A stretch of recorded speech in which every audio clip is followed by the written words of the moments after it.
जो चिंता को तलवार की नोक पर रखे वो क्षत्रिय, जो रेत की नाव लेकर समुद्र से शर्तें लगाए वो क्षत्रिय, जो रेत की नाव लेकर समुद्र से शर्तें लगाए वो क्षत्रिय, और जिसका सर कट जाए परंतु धड़ दुश्मन से लड़ता रहे वो क्षत्रिय। पर मेरा मानना है राम का अर्थ है जिसमें राधा भी हो और जिसमें माधव भी हो, वह राम का अर्थ है कि क्षत्रिय वही होता है जो चरित्रवान होता है। उसे हमेशा याद रखिए कि भले ही मेरे राणा अकबर की सेना में दम है, परंतु मेरे राणा के तो सीने में दम है। हमें रोकने वाला कोई नहीं है, हमें कोई रोक भी नहीं सकता है। ओ माटी तू मेरी मातृधरा, मेरा देश ये भारत सदैव आजाद रहे, जब तक सूरज प्रकाश रहे, जब तक सूरज प्रकाश रहे, रंग केसरिया आबाद रहे। छत्ता तेरे राज में धक धक धरती होए, जित जित घोड़ा मुख करे, जित जित घोड़ा मुख करे, तित तित फतेह होए। महाराजा छत्रसाल की। सुख दुखे समय कृत्वा लाभम लाभम जया जयौ, ततो युद्धाय युजस्वः नेवम पापम अवश्यसी। मां शारदा इंटरप्राइजेस के साथ अपने सपनों का घर बनाएं। आधुनिक फर्नीचर की नई रेंज, होम डेकोर के नवीनतम ट्रेंड्स, कस्टम डिजाइन, उच्च गुणवत्ता वाले उत्पाद, कस्टमाइजेशन एवं सुरक्षित और सस्ते इंस्टॉलेशन की सुविधा उपलब्ध है। देखिए, क्योंकि यह क्षत्रियों का कार्यक्रम है और युवाओं का कार्यक्रम है, और ऐसे कार्यक्रम में जरूरत होती है जोश की, उत्साह की, ऊर्जा की। इसलिए सभी से अनुरोध है कि एक आवाज, एक साथ होकर, दोनों हाथ उठाकर, मुट्ठी बांधकर मेरे साथ बोलिए, रघुकुल मणि भगवान श्री राम की, वीर शिरोमणि महाराणा प्रताप की, बुंदेल केसरी महाराजा छत्रसाल की, महादानवीर डॉक्टर सर हरि सिंह गौर की, भारत माता की, भारत माता की।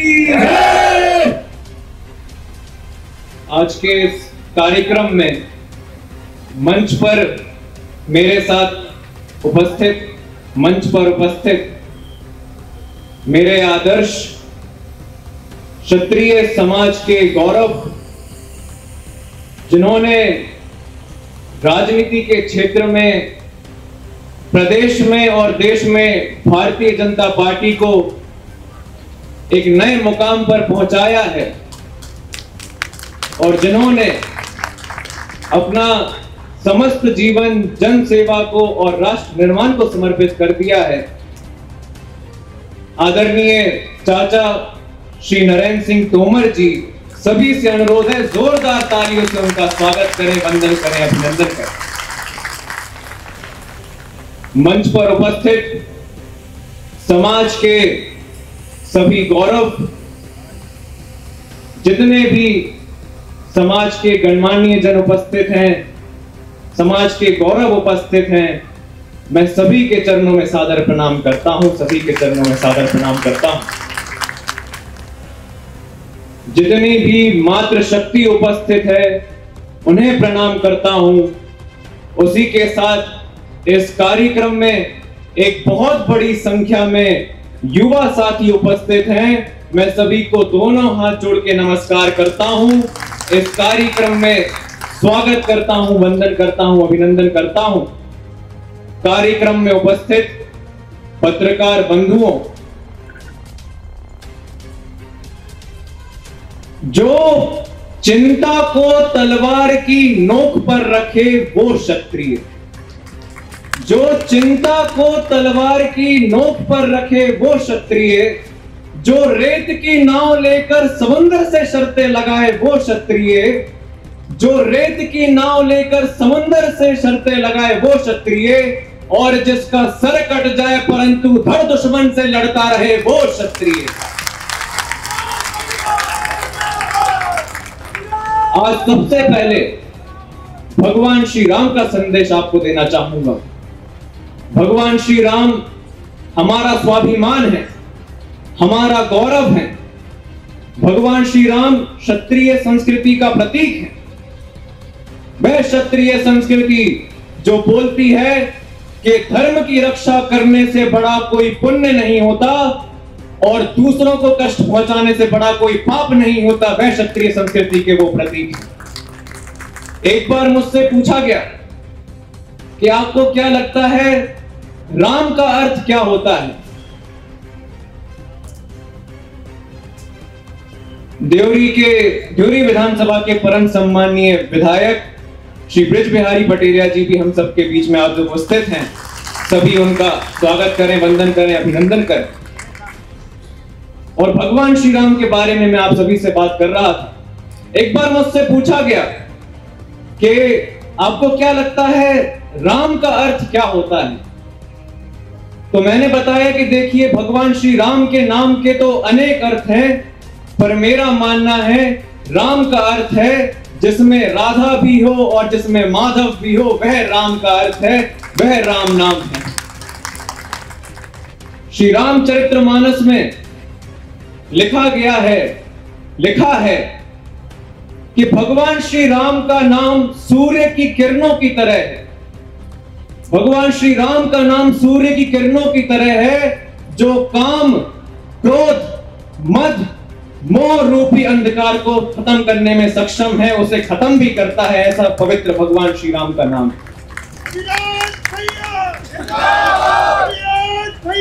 भगवान श्री राम ने हमें क्षत्रिय धर्म सिखाया। एक बहुत महत्वपूर्ण धर्म जो क्षत्रियों का होता है वह है कि क्षत्रियों में हमेशा एकता होनी चाहिए। इसे हमेशा याद रखिएगा। इसका भी आपको उदाहरण देता हूं।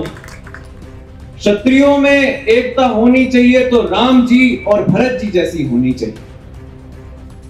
राम जी से राज छीनकर भरत जी को दिया गया।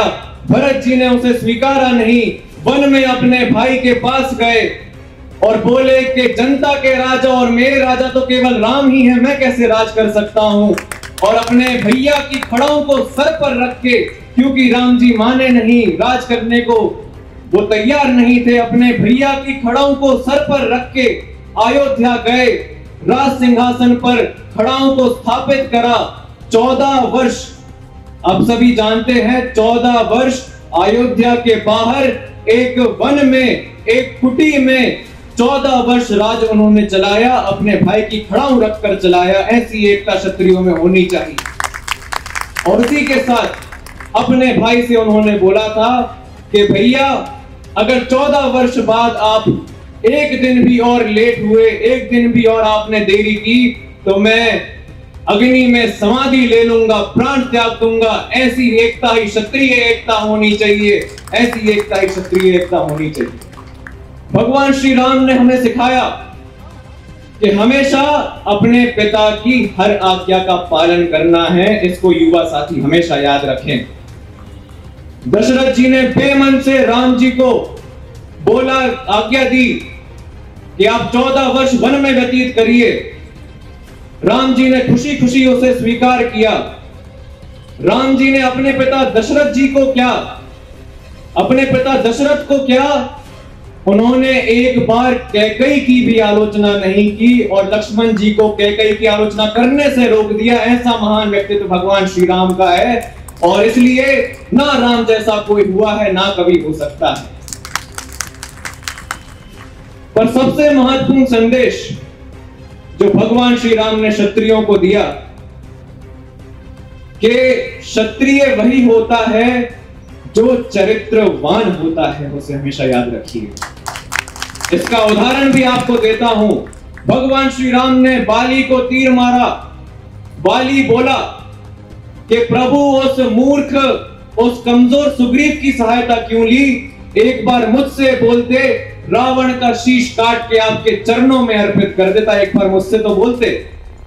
राम जी ने बोला, रावण से मुझे युद्ध हारना स्वीकार है, परंतु ऐसे व्यक्ति की सहायता लेना स्वीकार नहीं है जिसने स्वयं की भाभी को बंदी बना के रखा हो। ऐसे व्यक्ति की मित्रता मुझे स्वीकार नहीं है। युद्ध में हार के मुझे उतना पाप नहीं लगेगा जितना मुझे आपकी सहायता लेके पाप लगता।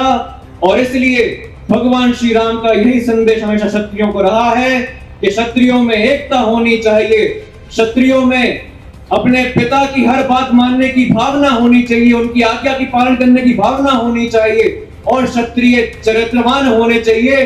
तो फिर हम सभी को रोकने वाला कोई नहीं होगा, हमेशा याद रखिएगा। अब भगवान श्री राम ने जो क्षत्रिय धर्म बताया है उसका सबसे अच्छा पालन किसी ने करा है तो वीर शिरोमणि महाराणा प्रताप ने करा है, इसलिए अब उनके बारे में मैं बात करना चाहूंगा। महाराणा प्रताप जी के समय राजाओं की ये छवि हुआ करती थी कि राजा केवल भोग विलास में और राजा केवल खराब आचरण में ही लगे रहते हैं। परंतु तब महाराणा प्रताप जी ने वन में रहना स्वीकारा, भीलों के बीच में रहना स्वीकारा, घास की रोटी खाते थे, जूते नहीं पहनते थे, घास की रोटी खाते थे, खुले आसमान के नीचे सोते थे। तभी भीलों ने बोला था कि मेरे राणा आप जब बोलेंगे पूरे भील आपके लिए सर कटवाने के लिए तैयार हैं। ऐसे क्षत्रिय होने चाहिए। इसी के साथ हल्दी घाटी का युद्ध हुआ। अकबर की सेना थी 80,000 की। अकबर की सेना याद रखिएगा हल्दी घाटी के युद्ध में थी 80,000 की और महाराणा प्रताप जी की सेना थी मात्र 15,000। महाराणा प्रताप डरे नहीं, अपनी सेना से बोला कि मेरा एक क्षत्रिय सिपाही 5 मुगलों को अकेले खत्म करने के लिए सक्षम है। उनकी सेना में जोश आ गया, उत्साह आ गया। उनकी सेना चिल्लाई कि भले ही मेरे राणा अकबर की सेना में दम है परंतु मेरे राणा के तो सीने में दम है, हमें रोकने वाला कोई नहीं है, हमें कोई रोक भी नहीं सकता है। एक बार अकबर ने संदेश भेजा महाराणा प्रताप को कि आधा भारत आपके नाम कर देंगे, केवल मेवाड़ हमें दे दो। तो महाराणा प्रताप मुस्कुराए और हंसते हुए बोले कि क्या अब हाथी कुत्तों का जीवन जिएगा? क्या अब हाथी कुत्तों का जीवन जिएगा? अपनी मातृभूमि की तरफ देखा और बोले, ओ माटी तू मेरी मातृ धरा, ओ माटी तू मेरी मातृ धरा, तेरा देश ये भारत, मेरा देश ये भारत सदैव आजाद रहे।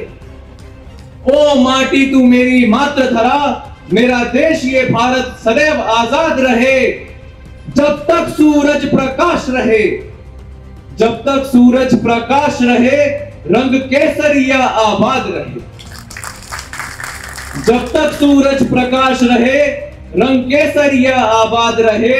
और मेरे जाने के बाद भी तेरे दिल में, देशवासियों के दिल में तेरा बेटा महाराणा प्रताप रहे। हे मेरी माटी, इस शौर्य को, इस वीरता को हमें क्षत्रिय समाज के दिल में स्थापित करना है।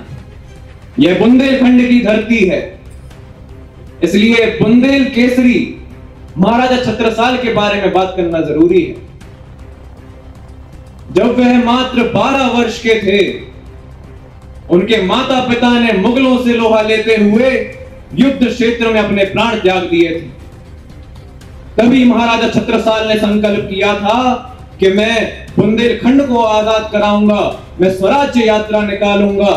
उसके बाद वह महाराजा जय सिंह से जुड़े, पर महाराजा जय सिंह तो मुगलों से जुड़े हुए थे, उन्होंने महाराजा जय सिंह को त्यागा। वह छत्रपति शिवाजी महाराज से जुड़े। छत्रपति शिवाजी महाराज ने अपनी तलवार उन्हें भेंट की, बोला कि आप जाओ, बुंदेलखंड को आजाद करवाओ, स्वराज्य अभियान चलाओ और कभी कोई जरूरत होगी, कभी मेरी जरूरत होगी तो छत्रपति शिवाजी महाराज हमेशा आपके साथ खड़े हैं और खड़े रहेंगे। यह महाराजा छत्रसाल से बोला। अब उनकी महानता का तो हम इसी से आकलन कर सकते हैं कि उनके लिए कविता बनाई गई है। छत्ता तेरे राज में धक धक धरती होए, छत्ता तेरे राज में धक धक धरती होए, जित जित घोड़ा मुख करे, जित जित घोड़ा मुख करे, तित तित फतेह होए। महाराजा छत्रसाल की। क्योंकि यह युवाओं की सभा है, इसलिए युवाओं के बारे में भी अपने विचार सभी को बताना चाहूंगा। क्योंकि युवा यानी जोश, युवा यानी ऊर्जा, युवा यानी उम्मीद की किरण, युवा यानी सपना, युवा यानी शौर्य, युवा यानी वीरता, युवा यानी सूर्य। सूर्य जो चमकेगा तो भारत में विकास की नई कहानी लिख देगा, ऐसे हमारे युवा साथी हैं। किसी भी समाज का, राष्ट्र का निर्माण उसकी आने वाली पीढ़ी करती है, वर्तमान पीढ़ी उसे मार्गदर्शन देती है। और फिर कई बार यह हम सबके बीच में यह प्रश्न आता है कि आपको क्या लगता है युवा कैसे होने चाहिए? तो इसके लिए मैं बताना चाहता हूं कि युवा शिक्षित होने चाहिए। वह आईएएस बने, आईपीएस बने, डॉक्टर बने, इंजीनियर बने, अलग अलग क्षेत्रों में आगे बढ़े, पर उसी के साथ सबसे जरूरी है कि युवा संस्कारी होने चाहिए। इसको हमेशा याद रखिएगा। और एक संस्कारी युवा क्या होता है? एक संस्कारी युवा वह होता है जो अपने माता पिता को सीता और राम का स्वरूप मानता है, वह एक संस्कारी युवा होता है। एक संस्कारी युवा वह होता है जिसमें बाकी युवाओं को लेके राम भरत जैसी भावना होती है, वह एक संस्कारी युवा होता है। एक संस्कारी युवा वह होता है जिसकी वाणी अच्छी होती है, जिसके आचरण अच्छे होते हैं, जिसके विचार अच्छे होते हैं, और वह युवा जिसके अंदर यह भावना होती है कि मुझे अपने समाज का, मुझे अपने देश का कल्याण करना है। मेरा मानना है कि ऐसा युवा केवल भारत का नहीं, पूरे विश्व का कल्याण करने में समर्पित है, अगर वह संस्कारी युवा है, अगर उसमें संस्कार की भावना है, उसमें मातृभूमि के प्रति एक भावना है। अपनी वाणी को विराम देते हुए आज एक और बहुत गंभीर बात आप सभी से करना चाहूंगा कि जब हम राष्ट्र निर्माण के लिए प्रयास कर रहे हैं, जब हम समाज के कल्याण के लिए प्रयास कर रहे हैं, तो बहुत कठिनाइयां और बाधाएं भी हमारे सामने आ रही हैं। और यह प्रश्न उठता है कि हम उन कठिनाइयों का, बाधाओं का कैसे सामना करें? तो इसका उत्तर भगवान श्री कृष्ण ने श्रीमद् भगवद गीता में दिया है। श्रीमद् भगवद गीता के अध्याय 2 श्लोक 38, अध्याय 2 श्लोक 38, उसमें भगवान श्री कृष्ण बताते हैं, बोलते हैं, सुख दुखे समय कृत्वा लाभम लाभम जया जयो। सुख दुखे समय कृत्वा लाभम लाभम जया जयो, ततो युद्धाय युजस्व नेवम पापम अवाश्यसी। ऐसा भगवान श्री कृष्ण बोलते हैं। इसका अर्थ है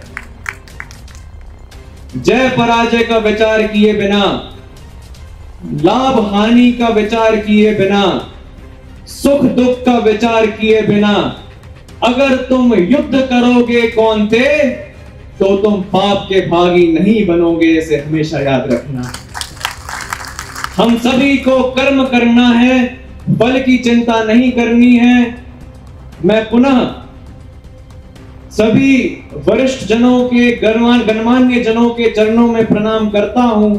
सभी से अनुरोध है, आपने मेरी पूरी बात को इतने ध्यान से सुना है, एक बार एक और सहयोग कर दीजिए, मिलके मेरे साथ नारा लगा दीजिए, जय क्षत्रिय जय युवा,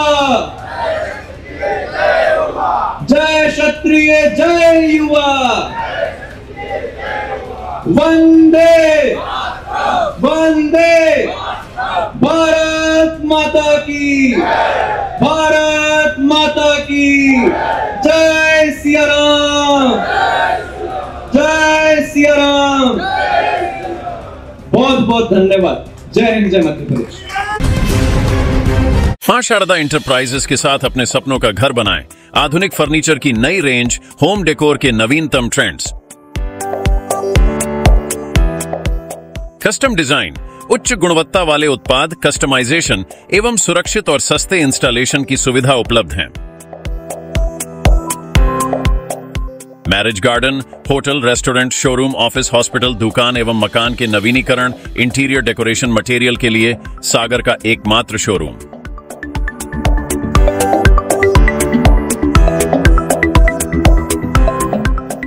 Waterproof, fireproof UV marble sheet, PVC loweers 2G, 4G और 5G PVC panels, WPC loweers और वॉलपेपर के साथ। Drawer, sofa set, single bed, double bed, अलमीरा, ड्रेसिंग टेबल और आर्टिफिशियल ग्रास के साथ बहुत कुछ। होम कंसल्टेशन, डिजाइनिंग के लिए सलाह, फाइनेंस और EMI की सुविधा भी उपलब्ध है। तो फिर आज ही विजिट करें और आसान किस्तों में फर्नीचर अपने घर ले जाए। हमारा पता है मां शारदा एंटरप्राइजेस, श्री राघव जी मंदिर परिसर, स्टेट बैंक वाला हाल, श्री सत्यनारायण मंदिर की घाटी के सामने, बड़ा बाजार, सागर, मध्य प्रदेश। हमारा नंबर है 7000624396।